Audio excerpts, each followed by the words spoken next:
सोलापूर शहरातील नागरिकांच्या सोयीसाठी 1.5 वर्षापूर्वी जिल्हा रुग्णालयासह महिला आणि बाल रुग्णालय सुरू झाले. अल्पावधीतच हे रुग्णालय सर्वसामान्यांसाठी आधारवत ठरले आहे. मात्र रुग्णालयात अद्यापही MRI आणि CT स्कॅनची सुविधा उपलब्ध झालेली नाहीये.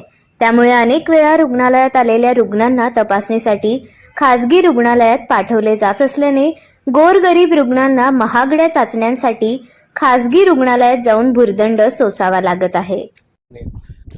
बरेच पेशंटचे वर्ष झालं सिटी स्कॅन का साधन नाही आहे. सिटी स्कॅनला 4,500 रुपये भरावं लागते. MRIला 5,500 किंवा 9,000. MRIचे दुखणं बघून त्या MRIला तेवढी पावती पडावं लागते.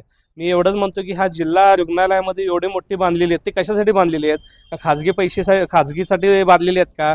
किंवा सिटी स्कॅन MRI मशीन नाही बंद म्हणून तुम्ही त्या खाजगी पेशंटला पाठवताय?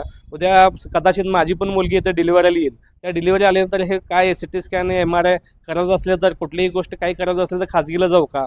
एवढं मोठं सरकारने पैसा खर्च करून काय उपयोग आहे? तुम्ही बघा इथं ॲम्ब्युलन्स पडलेत, ॲम्ब्युलन्स धूळ खात पडले.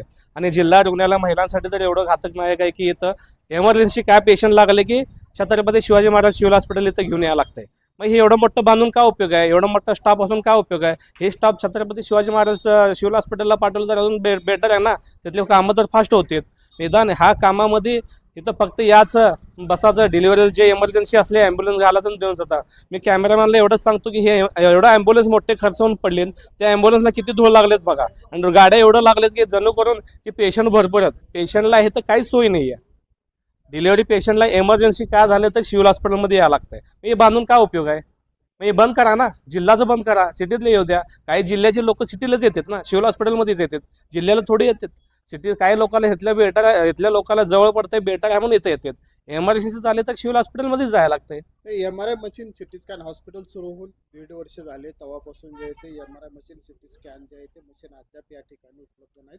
मात्र त्याच्यावरती घेणाऱ्या कर्मचाऱ्याचा पगार देखील जाय तो या ठिकाणी सुरू असल्याची माहिती आहे. काय नेमका प्रकार आहे ना? हा प्रकार काय तो घोळ असेल मला वाटतंय. विनाकारण नाही. 1.5 वर्ष झालं चालू आहे. अहो MRI मशीन जाऊ द्या, साधं व्हेंटिलेटर ऑक्सिजनची पाईपला ऑक्सिजन नाही आहे. पाईप फक्त आणून ठेवले तर टाकी खाली येते. त्याचा काहीच नाही, उपयोगच नाही ना. ते बंदच करून टाका म्हणतो हॉस्पिटल. काय उपयोग नाही. इकडे सिव्हिल सर्जन वेगळं, इकडं डीन वेगळे, 2-2 कशाला लागतात तुम्हाला? पगार चालू आहे, लोकांची गैरसोय तर व्हायला लागली. लोक गरीबात आता सरकार कशा गरीबासाठीच काढते. गरीबाचे पैसे जळ जायलेत ना, 4-4, 5-5 हजार रुपये जळ चाललेत. उपयोग काय? बंद करून टाका, सिव्हिल हॉस्पिटलमध्ये पाठवून द्या. सिव्हिल हॉस्पिटलमध्ये उलट चांगले बेसमेंट आहे. इथं काहीच नाही आहे, काहीच नाही, काहीच काढीचं पण नाही आहे. फक्त लूटमार. 2 वर्ष झालं हॉस्पिटल हे चालू होऊन एक पण सिटी स्कॅन MRI मशीन नाही आहे. कारण काय? फॉलोअप का होत नाही आहे?